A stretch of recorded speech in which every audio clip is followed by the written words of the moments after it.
নিজেকে জ্বলন্ত সিগারেট দিয়ে ছ্যাঁকা দিতেন রাজ কাপুর, পুড়তেন। কোন ঘটনায় ভেঙে চুরমার হয়ে গিয়েছিল মন জানেন? এই ভিডিওতে আমরা এমন এক ঘটনার কথা বলবো যখন রাজ কাপুর নিজেই নিজের হাতে সিগারেটের ছ্যাঁকা দিতেন। জ্বলন্ত সিগারেট দিয়ে পুড়িয়ে দিতেন নিজের হাত। কিন্তু কেন?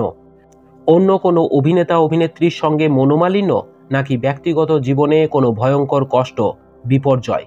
কি এমন হয়েছিল যে এমনভাবে নিজেকে কষ্ট দিতেন রাজ কাপুর?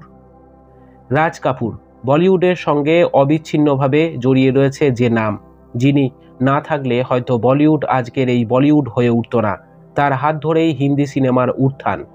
কিন্তু আমরা আজ কতটুকু জানি এই শিল্পী সম্পর্কে, তার জীবন সম্পর্কে? সফল অভিনেতা হিসাবে তিনি যে শুধু হিন্দি সিনেমাকে একের পর এক হিট উপহার দিয়েছেন তাই নয়, নিজের প্রোডাকশন হাউস খুলে নিজের ছেলেদের তো বটেই, বহু নবাগতাকে অভিনয়ের সুযোগ করে দিয়েছেন তিনি।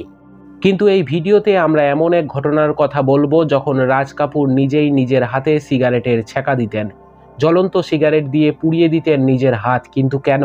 অন্য কোনো অভিনেতা বা অভিনেত্রীর সঙ্গে মনোমালিন্য, নাকি ব্যক্তিগত জীবনে কোনো ভয়ঙ্কর কষ্ট, বিপর্যয়? কি এমন হয়েছিল যে এমনভাবে নিজেকে কষ্ট দিতেন রাজ কাপুর? দিলীপ কুমার, মধুবালা, অমিতাভ বচ্চন, রেখা, ধর্মেন্দ্র, হেমা মালিনী, বলিউডের আইকনিক প্রেমের গল্প এমন অনেক রয়েছে।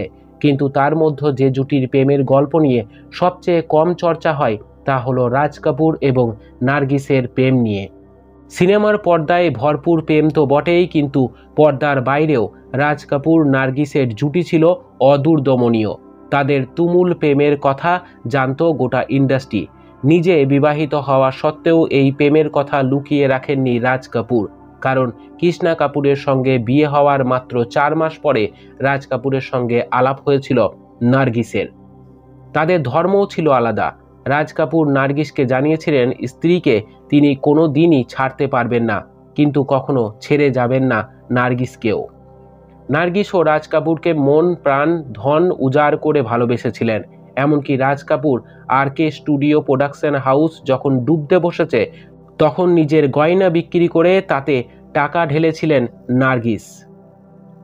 প্রথম সিনেমা আগ তো বটেই, একসঙ্গে মোট 16টি সিনেমা করেছিলেন রাজ কাপুর এবং নার্গিস।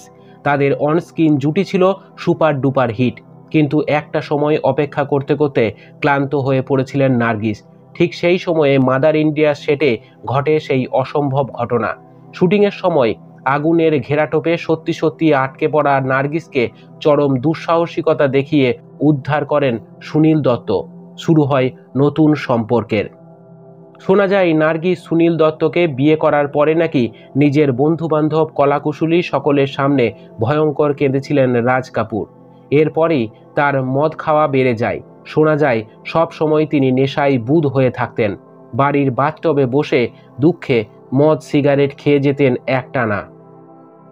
এক সাক্ষাৎকারে রাজ কাপুরের স্ত্রী কৃষ্ণা রাজ কাপুর প্রকাশ করেছিলেন যে নার্গিসের বিয়ের পর এমন কোনো রাত কাটেনি যেদিন রাজ কাপুর কাঁদতেন না। একাধিকবার নেশাগ্রস্ত অবস্থায় জ্বলন্ত সিগারেট দিয়ে নিজেকে পুড়িয়ে ফেলতেন রাজ কাপুর। 1986 সালে রাজ কাপুর নিজেই একটি মিডিয়া হাউসকে দেওয়া সাক্ষাৎকারে বলেছিলেন যে নার্গিস তাকে প্রতারণা করেছিলেন।